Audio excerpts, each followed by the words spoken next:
Okay, welcome back. We now have podcast number 3, and we're going to talk about the appraising, listing, marketing, selling, negotiating, and settling of a property. So right the way through. Yeah, that's right. So welcome to Joe Mucci from Bourke. I'm Alan Bourke from Bourke's.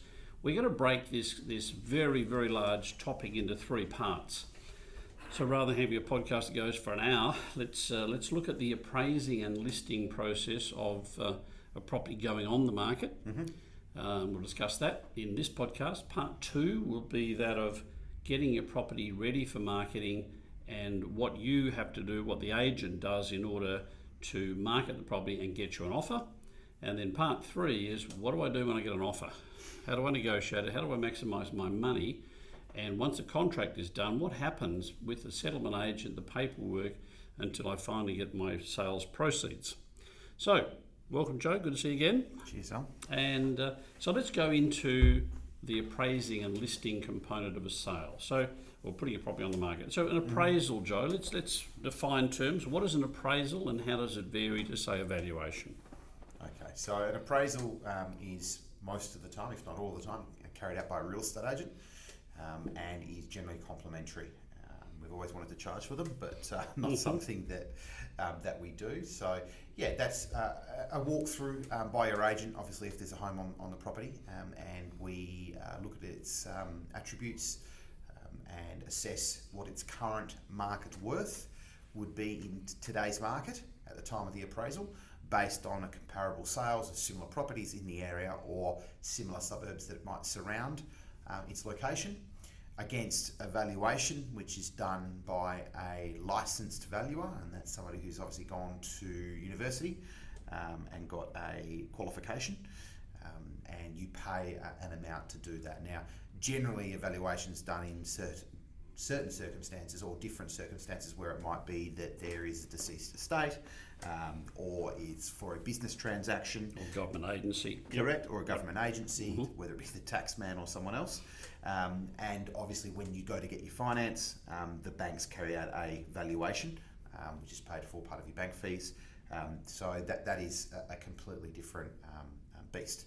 So that's the general breakdown of the two. So it's in writing in most cases. Oh, absolutely. All written, yes. And the addresses of the sale, the properties on the market for sale, and all those, also those that have sold, recently are all detailed in there. Yes. A good appraisal should have a marketing plan in there, a marketing budget in there, and indeed a strategy, shouldn't it? Absolutely, yeah. Look, an appraisal itself is obviously, we always think that that's the value of the home, but if and should you want to sell, there's obviously other parts, and that is, the agent fees, as you said, Alan, and the marketing that are quite important for the process. Okay, so quite often the paperwork is one part, but the personality of the salesperson is really the key to the whole thing, isn't it? It's that person with which you engage, you get a sense of connectiveness to that agent, be them male or female. And hopefully it's not just all a promise and a cross your fingers. Luck isn't a very good strategy. And it really should get back to, you've got to like the person, that's very important, but you've got to have faith in their strategy and their process, don't you? Yeah, and I think that's really important. Those are probably the 2 most important parts, is the trust and the fact that you actually like someone, the way that they present, the way that they engage and communicate, and also their process and strategy. And I was having a conversation earlier today regarding that with a potential seller, and having tailored strategies to suit the property within its certain marketplace, within a certain type of market. That is what's happening with a 4x2 in South Perth currently. What's the best strategy for that property? So those 2 parts I think are a lot more important than just focusing on what the price is. And unfortunately, that's the important part, but it's not the most important part. And I guess it comes back to case studies and testimonials and references as well. Yes. So when you're looking at the 1, 2 or 3 people you're going to call in to appraise your property, and it's always not a bad idea to get some form of consensus between what agents all agree, and if they're all within cooey, that's about you're right in relation to your number. But do some research in relation to the agents, I think would be a good way of doing that. Couple of ways, and you can add to this, would be getting onto Google. Google's and fantastic, yes. just Google the agent, look at what their ratings are, what number of ratings they have. And just on that, Al, it's not just the agent you're dealing with, it's also the agency and the agency's reputation. I think that's really important. You also want to be with the right company that has good structure and obviously supports that agent. So yeah, agency is also something to look at. But yeah, Google is a great place to start. You're right. So you're right. You talk on a macro level. You're looking at the agency, the umbrella organisation, and it's also be interesting to know what other people are in that company underneath that roof to help sell, rather than just the one person working solo, or perhaps one or two people. And then perhaps where would you go then beyond that to look at how the agent's tracking? I think realestate.com.au is a good telltale sign. I think that it gives you a great overview, and in a very short period of time you can go to Agent Finder on the main page and search for an agent based on suburb. You can look at realestate.com.au. Isn't that REWA? No, Agent Finder is REWA. Sorry, that's the terminology. You're right. Yep. Yes. So, but yeah, there's an agent section or agent tab that you can click on.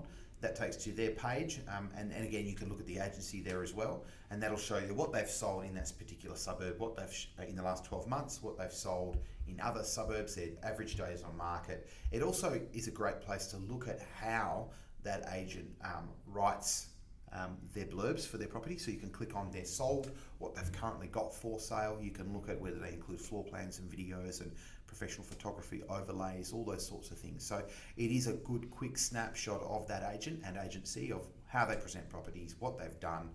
You can also look at, as you said, everyone that works at that agency, what they're doing in their rental department, whether that becomes an option down the track. So yeah, it is a very quick reference point, and shows the work that they've done in the last 12 months. It's a very good way of checking the results. Salespeople by definition are optimistic and perhaps over enthusiastic, and perhaps their successes. That's a nice subtle way of saying it. Yes. But if you went to REWA, click on the Agent Finder tab on the front page of REWA. That's reiwa.com.au. You can click on the agency, and you can click on the agent. And look at what the sales and listings are for the last 12 months. So a really good way of finding good, accurate data. There is, and last but not least is obviously Rate My Agent, which is another website. We call it RMA, but Rate My Agent is a good place to look at what someone's done. It also shows further back than 12 months, where realestate.com is only for 12 months. That shows the track record of that agent and agency. So yeah, ratemyagent.com.au, great place to do research there as well. So there's plenty of places online to look up. To check. Yeah. So there's also an interesting one, which is the median days on market. What's your read on that, as to whether you choose an agent that gets them sold in a couple of days or takes longer? How do you read that? Yeah, look, medium and averages are never numbers that I really like to focus on too much. I think that they can be interpreted different ways. And look, we've had listings, both of us currently and in the past, that are in different locations. We'll call Christmas Island for you one of them. At Cocos Islands as well. Yeah, that looking at average time on market there doesn't really give you a clear, let's say, gauge on what that agent's necessarily doing. Again, sometimes we have land that may take a little bit longer to sell. You can find so as I was saying, if you're looking at a block of land that might have been listed by an agent, we know that those days on market are going to blow out. So again, to answer your question directly, Alan, I think that concentrating on average days on market is not necessarily a great place to start. But yeah, look, I think it's fair to say that we sell a lot of our properties, and probably 20% off market or within a very short period of time, because we've already met the buyer. So that's great for our days on market. But average time on market, is probably something to consider, but you need to drill down on the type of property you're selling within that marketplace. Yeah, and I guess today's world, we're seeing houses sell within 14 days and units within 30. So whether it's 13, 14, 12, 17, it doesn't really matter, does it? No. So I guess the only warning would be if someone's sitting there with the average days on market at 90 days, you'd be a little concerned as to why they were taking 3 months while other people are taking 3 weeks. Absolutely. Yep. Part of the marketing proposal that the agents will present will be a marketing budget. And some owners will look at it and say, well, why should I have to pay for that? In the old days, that was paid for by the agent, it was incorporated in their fee. Do you want to drill into that as to why that's changed? Yeah, so obviously there is a lot of cost now that we are in a digital space, and a considerable amount of our marketing budget now goes towards one of the main portals, and that is, without naming them, I would say close to 50%, probably about 45% of our general spend of $2,500. You go into one of those portals alone. Yeah. Exactly. So yes, that's where we just have to be in that space to pull in 70+% of the buyers in the market. That is a really important part of the whole process. Having the ability to engage with as many buyers, and also potential or buyers that can't necessarily purchase the property but are interested in looking at property or understanding what homes are doing in their area. So basically we just need to throw the net as far as we can, and that's done through marketing. So there's obviously a breakdown within that space, but you've got your digital, you've got your signage, you may have brochures worked in there as well, photography, floor plans, and we think video is essential these days too. So that's somewhat of for properties that we're selling is probably the lowest is about $2,500. $2,500, probably up to 5,000. Up to 5,000, depending upon the exact campaign and where that property is located, obviously. Which is a fraction compared to our eastern states compatriots. Yes. That they would probably their marketing would be at least 1% of the sale price. So they'd be looking at $10,000 on $1 million property. Upwards from there. Mind you, the media is a lot more expensive. They're taking full pages in papers, getting results as a result of that, but budgets of $10,000, $20,000 are quite normal in Melbourne and Sydney. Yeah, and look, it's an important process and a strategy that needs to be discussed with your agent, and you need to understand why that money is going towards one thing and how that's actually going to work as a positive towards your campaign. How's that going to bring more people in the door? How's that going to work with the timing of our first time open or our launch?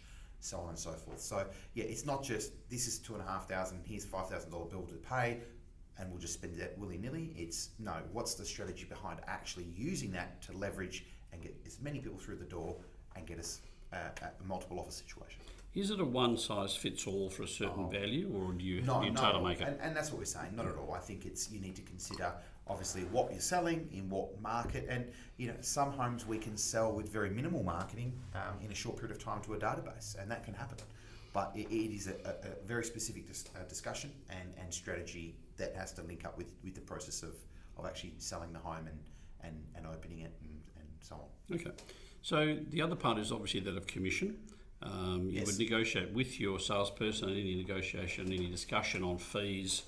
We can't get involved in as a result of freedom of trade, so we can't go into that space. But whatever fee you negotiate with the agent, that would be notated into the authority. Yeah, as a percentage is the general. It's normally a percentage, as you say. It can be a flat fee if it's by negotiation. Mm-hmm. So that the authority would generally notate who you are, who the agent is, the period of time of the agency, and again, it's normal that a campaign is a 90-day campaign. That's what we've just done. Yes. I suppose if someone said, look, it has to be a 60-day campaign for whatever reason, I guess most agents would say, yeah, look, knock yourself out. There's no major problem there. Mm-hmm. But it would notate the marketing to be paid by the by the owner. There are companies like, I won't mention names, but there are financing companies that will step into that space if you're a bit tight for funds, and you say, look, I'd prefer for someone else to stump up the $2,000 or $3,000 in the process. There are companies that the agents can recommend that can bridge that gap for you temporarily, and and bridge it for the 90 days or so before you get your funds. And just to be clear, that money is paid prior to the home going to market, so that's paid in advance, held on a trust account. And no agency in WA can make a profit on those marketing expenses. So, for example, if a sign costs us $500, we can't charge you $550. It's $500, and you should receive an itemised invoice at the end, notating each individual item, what its cost is. Should there be any money left over, that gets reimbursed. Right, good point. So the other part of an authority would be that of a disclosure statement if it's a strata. Mm-hmm. A lot of people haven't seen that particular form. It's a relatively new form. And it's really for any buyer of a strata title property, they've got to know the rules of the game, so to speak. What are the strata levies? Are there any strange bylaws that they should know about? Is there an AGM coming up, or there's just been an AGM where there's been some unusual minutes taken as to whether there's going to be large capital expenditure incurred in the short term? So you should get a copy of the last AGM and the budget. Budget, yeah. We refer to that as a PDS, or it's a pre-contractual disclosure statement, that we like to get that signed on the front end, because a buyer needs to see that prior to signing an offer acceptance document, and they need to sign and understand all the strata information. So it's a real important part of our process, and as you said, we sell a lot of stratas, and I think that's something that needs to be discussed, and it also gives your agent an understanding of exactly what is on offer and how they can best promote your property. The other part of it is that, again, a relatively new change, and if you haven't sold your property in the last sort of 10 years, the Australian Taxation Office now wades into any transaction north of 750,000 and requires the sellers, plural, to have a clearance certificate. So you've got to get online to the ATO, fill in a clearance certificate application form, where the ATO says, yes, you're fine, you've handed in the most recent tax returns, and we'll allow you to sell your home. It is a catch-all, because if you haven't put your returns in for multiple years, they will actually stop you selling your home until you fill in the report. Or if you take the risk, the settlement agent is quite entitled to take 10% of the proceeds and send it straight to the ATO. The only way you get those monies back is to lodge a tax return claiming the money back in your tax return, and that way you'll A, do your tax return, and B, get your refund. And the last one is that of the 100-point check. Very important. We had possibly 7 to 10 years ago a number of two transactions where we called it the Nigerian scam that happened at the time, where someone who wasn't authorised sold someone's property and pocketed the proceeds. So nowadays we make sure the agent and also the settlement agent do a 100-point check before the property is sold and indeed settled, with passport being 70 points and driver's licence being 30, to justify or authorise who the both parties are. So if it's husband and wife, both parties need to be able to provide the 100-point check before the property settles. Yeah, absolutely. So just to recap, I think it's really important to get 2 appraisals minimum on a property. When you're going through this process, I think it's really important to keep either of those agents in check. And then, as you said before, if there is a large gap of opinion in what the home is worth and how it should be sold, then that's when the 3rd or 4th may step in. But 3 is probably absolutely enough, but 2 I think should be a bare minimum on all considerations. That's right, and I guess it's also the time that you take, because most appraisals will take somewhere between half an hour and an hour, yes, depending on the level of detail that the owner requires. So there's probably better things to do with your time. There is, but yeah, and just as again a recap, that appraisal includes price, but more importantly, who the agent is, what their process and strategy is going to be, and the marketing section. So okay, so the owner, the one that wins, correct me if I'm wrong, is the one that quotes the highest price and is the lowest fee.